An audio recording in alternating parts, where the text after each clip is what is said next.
Hello, everybody. Happy New Year. And today we have a new segment I'm thrilled to introduce, and it's called Talk O Tuesday. I know. And I can't wait to share with you what all of this is going to be about. So without further ado, here we go.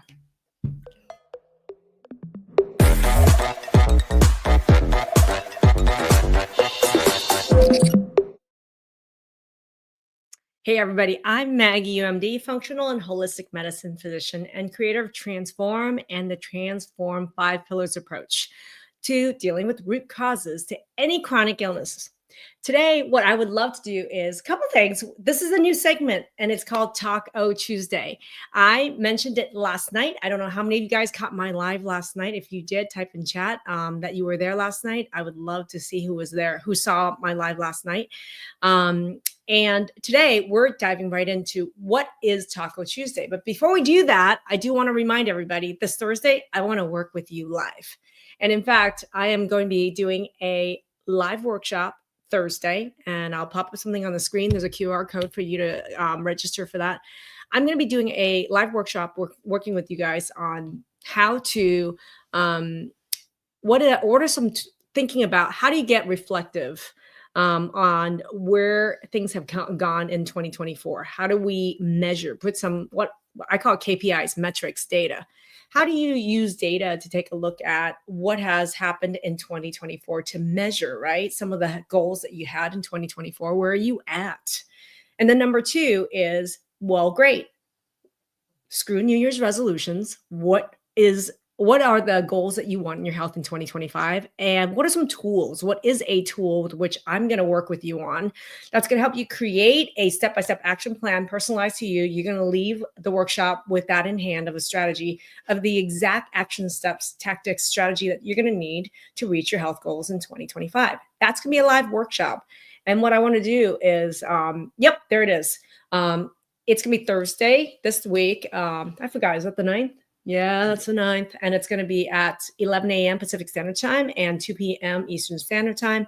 You do have to register to join. And when you register, a couple things, make sure once you register, check your emails and your text messages, because there's a whole workbook that I'm going to be delivering and some accountability texts.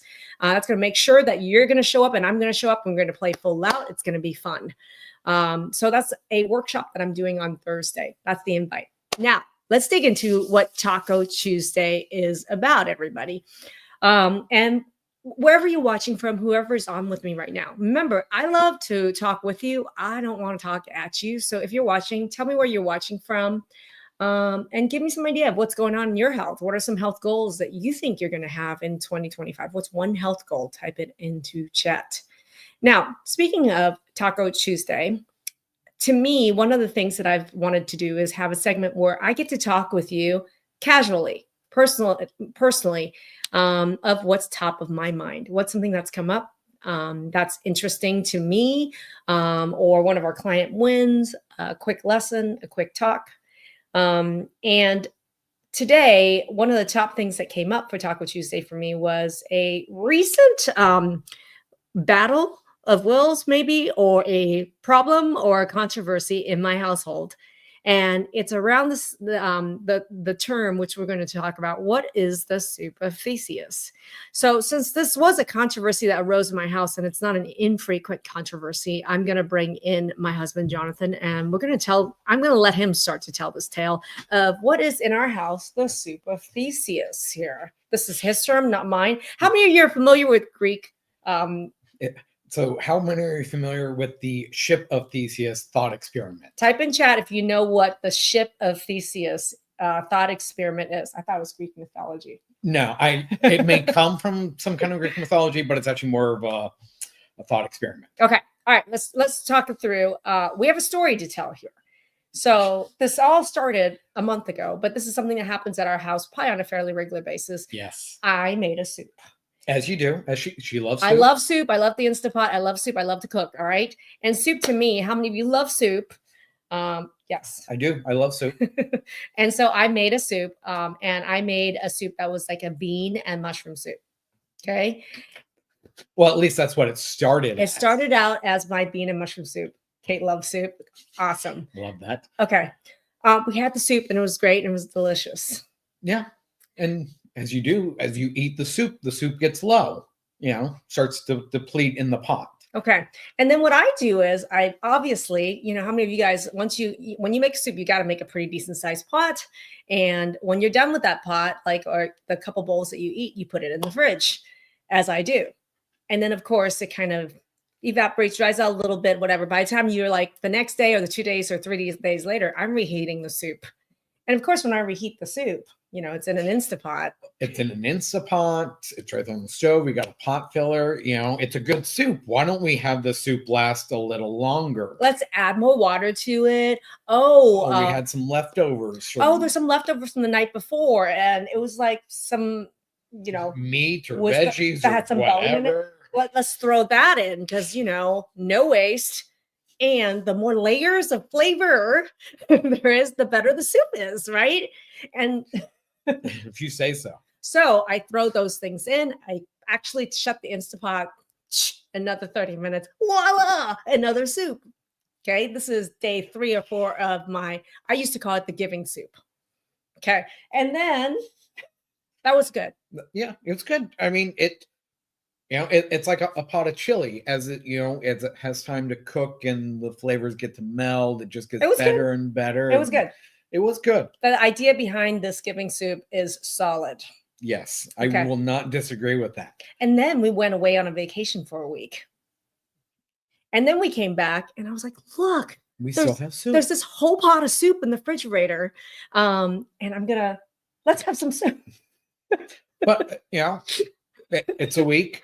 Soup's looking a little dry. Let's add some more. Well, no. And there was also leftover Christmas ham or whatever, right? Oh, there was ham. So then we said, let's chop it all up. Let's throw it in. And, again, 30 minutes in the Instapot. Voila! We have a new soup, right? I love the sound effects. Okay. And yes, we have a new soup, or the soup of Theseus, as I like to call it. So he starts giving names to my soups. And this apparent soup, he calls it the soup of Theseus. And I wanted to, and for me, this really stems to me like this whole soup thing. So one of the biggest mindset lessons that we have in our program, one of them is around what are some stories and beliefs that you have that, conscious or unconscious, that actually feeds a lot of decisions you make in your life. And one of my stories around is no waste. And no waste. Yeah. Okay, I know we always say no waste. And then so I end up reinventing, remaking and adding more soup. And the joke in the house used to be, we call it the giving soup because it keeps giving, like stone soup kind of thing. But he named it the other night, soup of Theseus. Now, why? Let's share it because I thought it was really great. Well, because it's like the ship of Theseus. The idea is as this gets older and you start replacing parts and adding new parts, is it still the same ship? So is this soup still the same soup we started with a month ago, even though we've added more water, we've added more meat, we've added new veggies? I mean, technically, some part of it is still part of that original soup, but it's added a whole bunch of new stuff on top of it. So is it still the same soup it started? Well, that's the experiment, right? Which was like you take the ship and over a period of time, you're replacing all these parts. And then at the end, is it even the same ship whatsoever, right? Or is it even the original intent? Is it the outcome? Or is this like literally Frankenship or Franken soup, right? And I think that's a really, really good point. And I want to talk about how it reminds me of about health. I want to relate it to health. We're talking 2025. I want everybody, all of you, myself, him, all of us want something on health we really want to focus on. What is the strategy, right? That's what the workshop is all about. And so the idea is that we actually take a soup of Theseus approach to health. That is actually the current approach to health, in the sense that a lot of people will say, I'm starting out with this body and I started with, this approach with my health. This thing is broken. I'm going to get a hip replacement. My hormones are off. I'm going to get a hysterectomy. And you remove this part and that part. You replace this part and that part. You look at, today I'm going to focus that little steering wheel on there is broken. But in the body, we'll say, it's actually vertigo, it's a dizziness problem. We're going to focus all our attention on the vertigo. That's a new and latest problem, and hyper focus on one piece, seeing the super specialist to repair that one piece and saying, we need to replace this thing, that thing. We need a hearing aid. We need this or that, focusing on that. one piece again until we wait for the next thing that's broken down. Kind of this whole soup of Theseus thing with our body and our health. Mhm. And I see that happening. Like I was talking with Maria this morning, actually, and we were talking about just this approach that we even take with another example is, I know I love examples. You love examples, and you're really good at it. Well, imagine, like I was talking about how she had a lot of health problems and there were patterns that was missed in her health, but one of the biggest root of that problem is actually a digestion problem, was what we were talking about. But when we look at kids with symptoms of digestion problems, which is hereditary, by the way, we ignore them. Doctors actually ignore them. So what happens is that you have kids who have symptoms of, let's say, clear signs of digestion problems that were in your own history and in your child's history would be things like colic, poor tolerability of certain formula, poor tolerability of certain foods, regurg, reflux, nausea, vomiting, right? Slower growth, height, ADD, eczema, gas, diarrhea, constipation. And then as they grow older, food tolerability issues and allergies. These are all one problem that actually started out as a digestion problem. But what happens is we then take this digestion problem that people are missing what the problems are on, and they start going, this is the problem, that's the problem, that's the problem. So then what a little baby, a neonate in the NICU has reflux problems, and we go, let's give them some Tagamet and Zantac IV medication for that. And the next thing you know, as you know, the baby or child is on that medication, and then we wonder why, they're old enough to take formula. Why are they regurging this formula? Let's do 10 switcheroos with different formulas, that and this and that. And these things kind of pile on, but what you're doing is you're actually Frankensteining this whole approach to it with the whole soup of Theseus, to the point where Maria gets to the age of, let's say, 33, and we're dealing with symptoms that are POTS related, dysautonomia, mast cell, thyroid, hormones, blood sugar, all these things are off. And we're like, how did we get here? How did we get here? Right? And at this point, is it even like, and to me, it's still the same problem. It's still the same root problem. But as we've hodgepodged through it, we kind of just, correct. We're replacing one thing at a time, never getting to the root of what's going on, instead of just band-aiding and slapping stuff on and trying all these other things. And there's that thinking that, I've already done so much trying to do this, I got to just keep seeing through the end, the no waste, rather than starting again. Ooh, this is good. I'm going to ask you guys, all right? Because how many people, and we've talked to people where they said, you know what? I've already spent $5,000 in 5 years or $5,000 in 5 months working with this naturopath and functional medicine doctor. And I've already tried those things in, and I'm already $5,000 in, and I'm not better. But because I've already done that, I'm going to continue to go there, throw more money at this problem, ask the same person for some more solutions to the same problem they haven't solved in the first place, because I already put $5,000 into that. I've already spent $5,000 into that. Mm-hmm. So no waste. So, and I'm going to stay there, and I'm going to ask the same person to throw more solutions at this problem. How many people have said, well, I want to continue on that same path, or I want to ask the same people that didn't fix the problem for more answers that they don't have? I see this in hormones quite a bit. Like when people are talking about hormones is, I've had people who have been struggling with menopausal or hormonal symptoms for men and women for decades.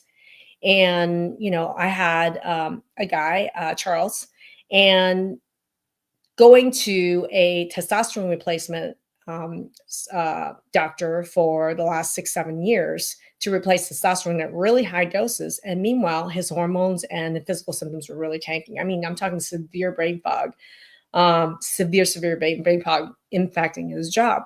And because he had spent so much money and time with the specialist and been on that route with testosterone therapy replacement, the idea was around, I don't want to try or do anything different. I just want to see, can I go ask him to replace the testosterone with this other thing? Or maybe I should replace him with a different hormone specialist, this and that, to deal with that same problem. But I want that same approach because I'm into this 5-6 year deep, right? So how many of you guys have gone into some health issues where you're like, I'm so deep into this one approach that it's hard to leave because it's the whole idea around no waste? I'm curious. Okay. I'm just curious how many people have done that where they've gone on one approach, even though they've been into it for a while, didn't get the outcomes, but says, no waste, I want to stick with it. Right. That's to me, another one of those limiting beliefs. Right. No waste is one of those limiting beliefs that shows itself in health in terms of, I'm going to stick to it because You're already so far in that you feel like you can't start again or try something new. You think don't outside the box. Yeah. Right. Interrupt the pattern, think outside the box. That's another soup of Theseus kind of problem there, which is when it's tied in with beliefs and caused by beliefs like no waste, people end up getting stuck. Right. And then the other part I thought was interesting was insurance. Like some people are like, I'm on this insurance route. I'm getting care that my insurance will pay for, right? Which my insurance will pay for a hip replacement, but it doesn't pay to prevent that hip replacement from needing in the first place. And it doesn't pay to prevent the other hip from being fixed, right? But because I'm so far down this pathway, which is my limiting belief is I have to do and only do what my insurance will cover, then the pathway that you're stuck on is I'm going to get a hip replacement. I'm going to get my other hip replacement. I'm going to get a shoulder repair, right? Beth said, you've changed my daughter-in-law's life. Oh my gosh, Beth, thank you. And thank you for sharing, Beth. I would love for you to, I know who your daughter-in-law is. Thank you, Beth. So for me, when we're talking about the soup of Theseus, when you take a soup of Theseus approach to your health, it's got a lot of perils associated with it, which is that you could think, no waste, I'm so far deep in, I can't do any different. And I'm going to keep going down that route. That's a limiting belief. The other limiting belief also sometimes is the rules that we artificially create sometimes. Like in the soup of Theseus, maybe another rule in there would be, I can only focus and fix and replace that part. Part replacement is the only rule, is a rule in there. Sometimes with these unconscious rules, right? Just like, so then what happens is I can only get a hip replacement. I'm going to wait for my other hip to go bad and get another hip replacement. That's my only path. So for me, there's like a lot of ways with Trish, the soup and thinking about the soup I keep adding to, or the ship that we keep replacing parts to, that in the end is unrecognizable and may not even do or serve any of the purpose that we initially wanted it to. Agreed. Yeah. I would love to hear when you think about that with your health, write down in chat right now, what's one goal that you have for your health in 2025? Type it in. I'm going to ask you, so you think about yours. Okay. I appreciate you giving me a little time. Everybody in chat, please. I love to be talked with and I don't want to talk at you. What's one health goal that you have for 2025? Type in chat. I want to see what it is. And I have one for me I can think of right now. And for me, one of my health goals is more physical fitness. I mean, it really is. Well, that's the thing. We're in alignment in that sense. Like this last year for us has been getting our health to a better place where, we've lost weight, we're eating healthier, we're eating intelligently, and next is movement, getting more on the fitness side. Before we do that though, one of the reasons, I'm just going to give you guys a up close personal thing about how I think a topic for another day, but I think we talked about it in one of the lives that I did in December. And it was about hormones, why hormones is a couple's thing. The big takeaway, if you didn't see that, right, hormones couples thing in chat, and you can also search for it on YouTube. It's why hormones is a couple's thing. I will share with you that the number one reason that I've had the biggest personal outcomes in my health, and you have had, is because we've added the layer of doing it as a couple thing.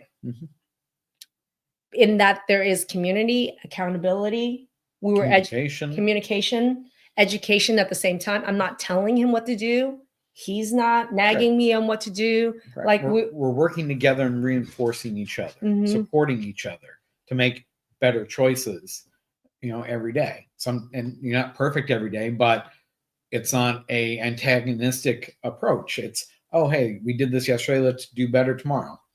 So that's a side note, but one of the things when we're looking at health goals, and I'm going to talk about it on the workshop, and I'll have Kate pop that up on the screen as well, is I want to actually meet, see, revisit with every one of you that is watching here on Thursday. What I really want to focus on. You got cut off. I did. Look at I'll move in. There we go. Okay. On Thursday, I would love to work with you guys specifically on these health goals, because I think there's ways that we can look at what happened in 2024 and get data from it, so we are measurable. What you don't measure cannot improve. And then I'm going to share a tool I've never shared with even in program. And so I'm inviting all our alumni on Thursday as well. But we're going to actually have a tool where we're going to go over on building a strategy for 2025 that actually raises these questions that we're talking about here. What are some of your beliefs? What are some of your rules? What are some of your obstacles that have kept you from those results in 2024? And how do we smash them in 2025 so we can smash our health goals, right? I love it. So Teresa mentioned that her goal was to focus on increasing physical activity this year. Me too as well. And I love testing. I'm a big testing, and I never recommend anything I don't test. And I've been testing different types of physical activity. Yes. What? That was fully appropriate. Don't give me that. Anyway, so I would love to work with you guys on Thursday on the live workshop, and there's a link in chat for you to register. And so we're going to be working directly in small groups. So I would love to do that and register for the workshop by scanning that QR code that we see up here. And I will see you guys on Thursday. I will be seeing you guys on Thursday at the live workshop. This is Taco Tuesday. And next week, we'll have Taco Tuesday again. Just top of mind, off the cuff topics. If you guys enjoyed Taco Tuesday, write Taco Tuesday or Taco Tuesday into chat so I know. And if you have a topic you want to hit me up on Taco Tuesday, type it up in chat. Yeah, put it in the comments. We'll review them. Maybe we'll have our next topic for next week. And we read the comments under every single video. So go ahead and tell me what was something that was a big takeaway for you today. And then what's the topic you want to hear me talk about either on Thursday's workshop or next week? Taco Tuesday. By the way, it's Taco Tuesday. That was her pun. That was not my pun. That was Kathy's pun. Oh, that was Kathy's pun. Thanks, Kathy. All right, Thank you, everybody. Kathy. That's a wrap. Bye, everybody.